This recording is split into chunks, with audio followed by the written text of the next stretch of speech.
Hello guys, my name is Vishal Singh. मैं आज आप लोगों को बताऊंगा कि किस तरह से कोई भी कंस्ट्रक्शन कराने से पहले, चाहे वो छोटा कंस्ट्रक्शन हो चाहे वो बड़ा कंस्ट्रक्शन हो,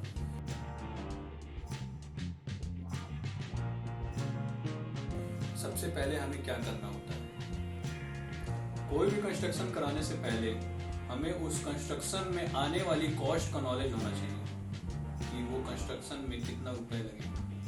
वो कंस्ट्रक्शन का हमें डिज़ाइन मालूम होना चाहिए। उस कंस्ट्रक्शन का हमारे पास प्लान, एलिवेशन और रेनफोर्समेंट डिटेल एक्सेट्रा होना चाहिए। लेकिन इन सब से पहले हमारे पास उस लोकेशन का जहाँ पे कंस्ट्रक्शन होने वाला है वहाँ का हमारे पास सर्वे डिटेल होना चाहिए। मैं आप लोगों को आज बताऊंगा कि सर्वे डिटेल में क्या क्या हमें नॉलेज जरूरी होता है कंस्ट्रक्शन कराने से पहले। सर्वे क्या होता है मैं आप लोगों को बताता हूँ।